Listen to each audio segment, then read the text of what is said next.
Hey guys, I'm going to be doing a gun talk of the Empire Axe.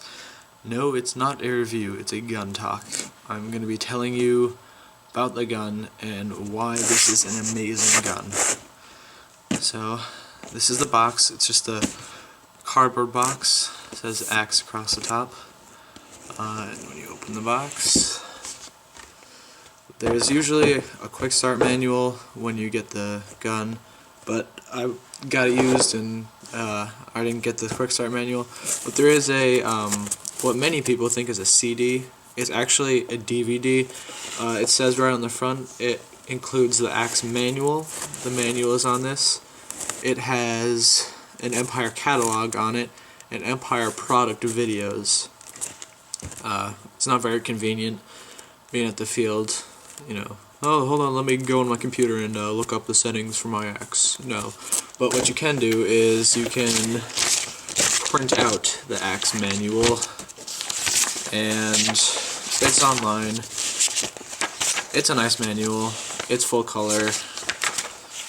It tells you everything you need to know. So I printed that out, and it's worth it.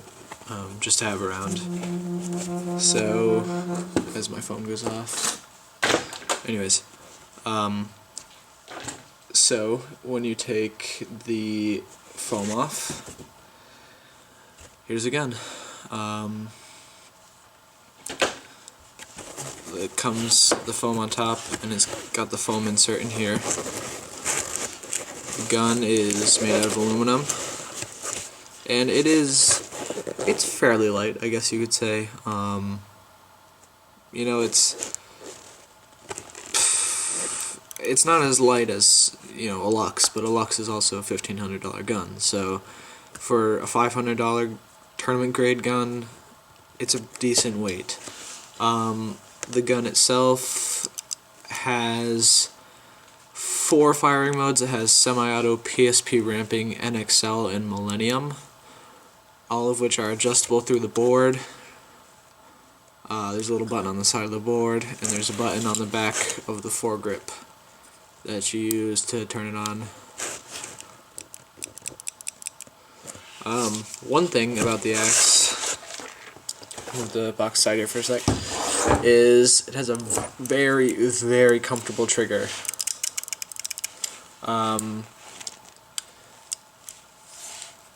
It's pretty much usable right out of the box.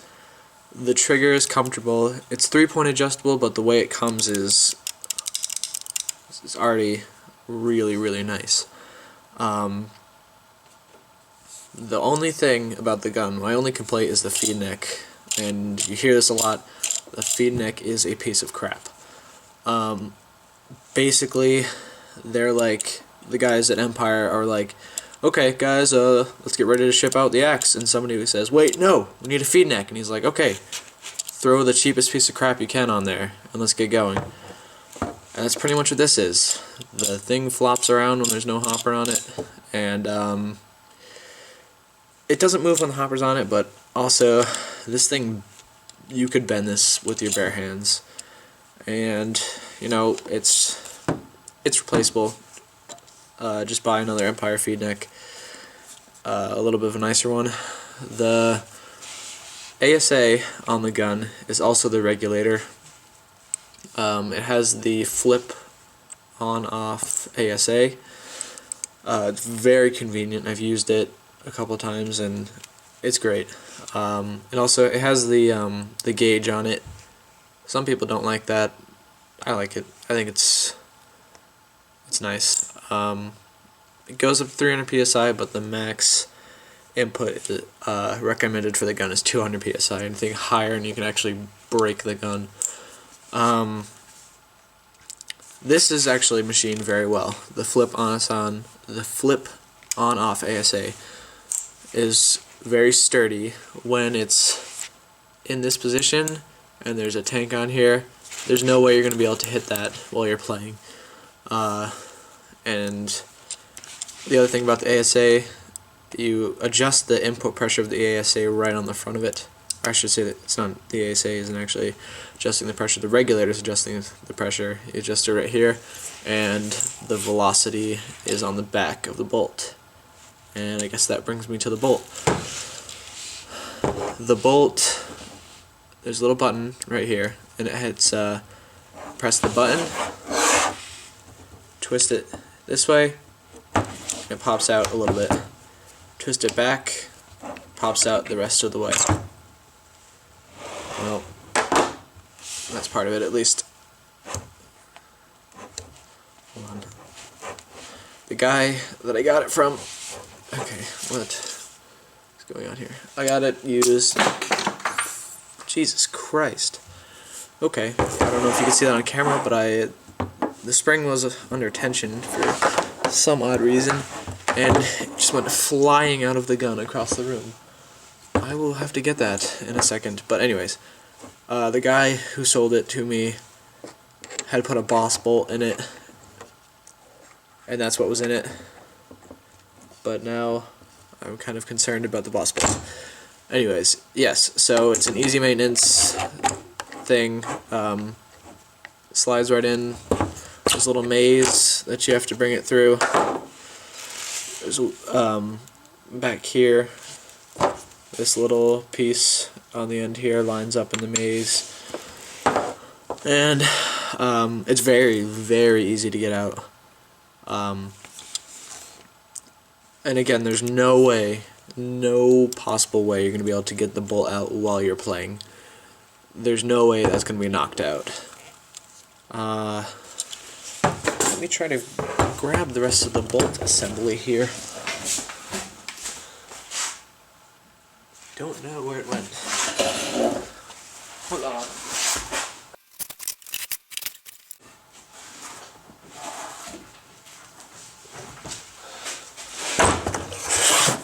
Found it. Anyways, okay.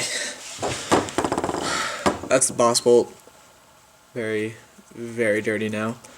Just flew behind the desk in the garage. I don't understand the boss bolt. I don't know what makes it so good. People upgrade it from the stock one, but it honestly looks worse than the stock one. The stock one is, grab that for you right here. This is the stock bolt assembly. It's fashioned of very nice blue aluminum. The boss bolt is plastic. So yeah. Well, that's what I fucked up there. Let's see.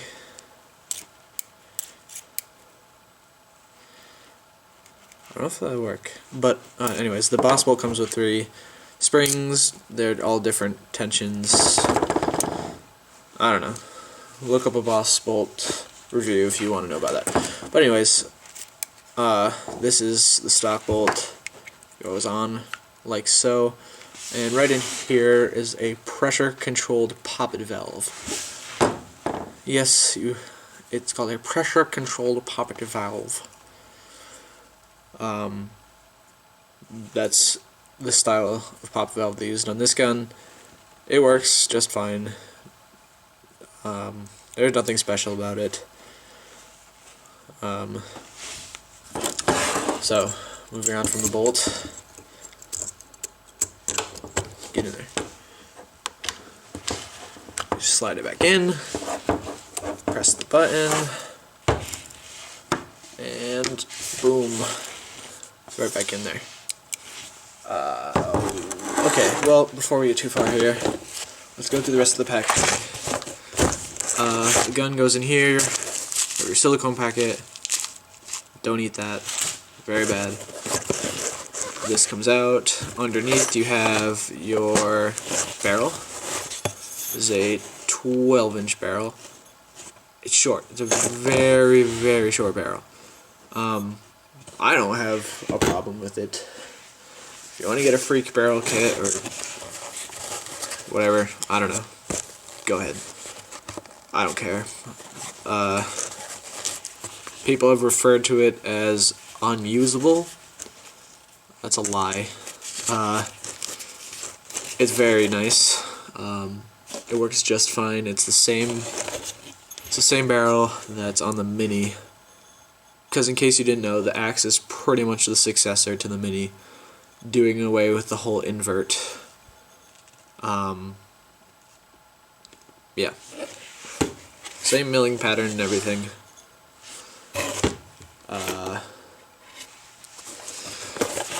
Your Axe barrel condom, barrel sock, whatever you call it. Whatever you want to call it, barrel cover, barrel sock, anything. Your parts kit. The parts kit does not come with these springs in it. This is a part kit. Some lube, some extra springs, little springs that go to random assortment of things. Couple extra detents. Although the detents on this gun are very nice, I'll go over that in a second. The bunch of extra O-rings, some screws, and all the Allen keys that you need to adjust the gun to open up the board or feed neck, whatever you need to do. So that's in the parts kit. It's a nice parts kit. I like it. All the other guns, a lot of them come in just plastic bags, including the Lux. I believe the Lux comes in with a plastic bag of parts. This is a nice case for your parts. Can't lose them. Right in there. Plastic bag from the Boss Bolt thing that he sent me. Get this out of the way. Okay. So, the barrel screws into the gun. Yada yada yada. Any day now. Okay. Yes, the barrel. It's hard to see. The gun is 18 inches long, I'd say. I don't have an exact measurement. 12 inches. 8 inches here. 20 inches maybe. Anyways. So, the detents. The detents are actually these knobs on the side right here. So my parts kit. The detents come out with size Allen key, I believe. So the detents, is it this size? Nope, it is not. The only problem, there's a lot of Allen keys. Detents are right here. There's one here, there's one on this side. They are a little bit different from your normal detents on either gun. They work very well. That was more difficult than it should have been to get out. These are spring detents. So instead of being instead of being rubber, they're actually plastic. But they are springy. Hence the name, the spring detents. They work just fine because they're plastic. They don't need to be replaced very often. Actually, a lot of people say they never replace their detents. On a normal gun, on any other gun, it's a good idea. On this one, still a good idea, just not as often. Pop the detent back in here. Okay. So let's open up the board. So anyways, okay, well, I already have it set on PSP ramping at the max rate of fire, which I believe is 40 balls per second, at the ramping point at 10 balls per second. The ramping, something's weird on the ramping point. I don't know if it's just my gun or any other gun. Just the ramping point, it really doesn't make a difference. You could have it on 3 or 10, no difference whatsoever. If I turn the gun, solenoid, if I turn the gun on, eyes off,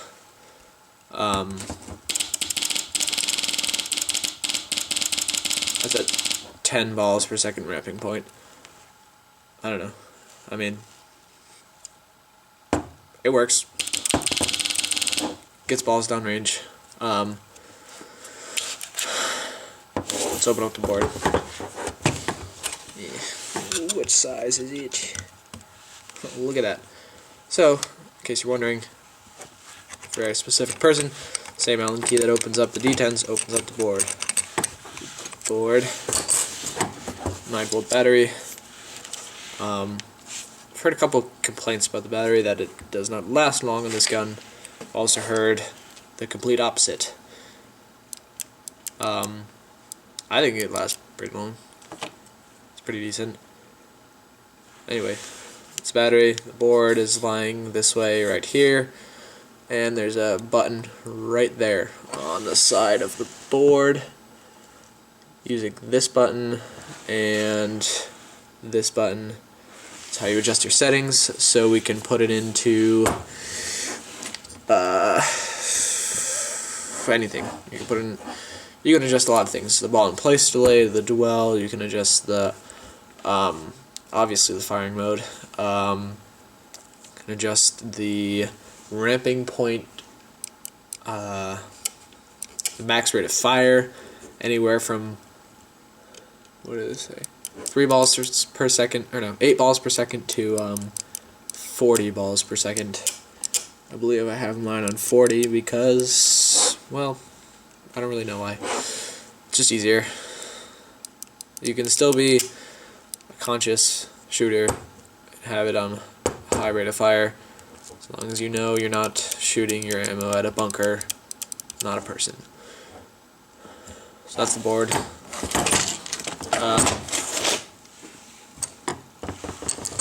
Open up the grip here. Same Allen key again. So a lot of your exterior parts go into the same Allen key, including the trigger. I believe actually one of the trigger is adjustable in 3 places. I'm going to talk a little bit more about the trigger in a second. Try to leave these in the grip. Get back in there. Come on.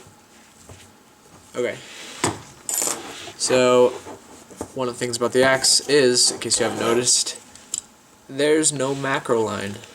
Oh my god, there's no macro line. Where does the air go? It goes right through the grip. This is the air transfer tube. It's the official name for it. It's the black tube. The silver piece right here is the solenoid. Solenoid. Yeah, I mean, if you want to know how to take it apart, it's a very long process. You have to take off the rig and the grip and the bolt out, and I don't know, there's really no reason to. You don't really need to, but so that's the grip. Close that back up. Here, line it up. Line it up.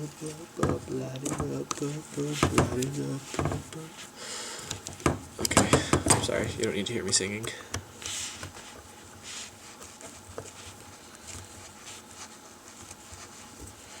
Okay, any day now. Any day now, gun. Go in. Go in. Okay. So I'll close this up. Sorry, I'm putting you through this 3 more seconds. 1, 2, 3. Okay. The trigger, as I said before, is very comfortable. Is a magnet return trigger. The magnet is right there. This piece. You can adjust the magnet here. You can adjust it here where it stops, because the magnet doesn't actually touch. It's just what keeps the gun returning quicker than a spring. But you can adjust the thing right above it is actually what touches the back, and you can adjust up here through that hole up through there. You can adjust the micro switch contact. The micro switch is up here, which is new. Every other older gun pretty much has the micro switch back here. The Axe does not. I like it. I think it was a good idea. they really took time and thought about the trigger, and really made it one of the key selling points for the axe. Is if you want a comfortable trigger, the axe is your thing. Another thing, a lot of people say, "Oh, the axe, you know, it's like the Mini, it's small." No, it's really not. From the back here to parallel up here, 6 inches long. That's a lot of grip room. And basically, it's about the same as a Lux. A Lux is a $1,500 gun, so it's obviously going to feel a lot nicer in the hands, but this feels very nice in the hands anyways. So you have plenty of room if you wrap your fingers in here. There's plenty of gameplay room if you hold it up here, or I don't know. However, whatever contraption you hold it, it's comfortable. It's a comfortable gun. Okay, so I think we've covered almost everything here. Just try to think.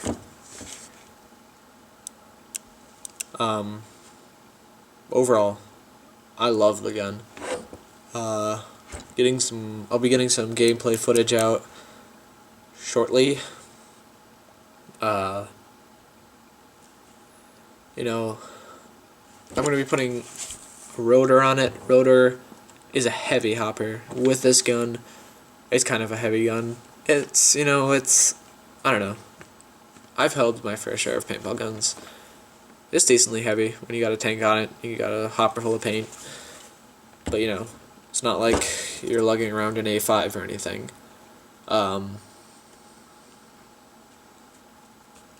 That's pretty much it, I think.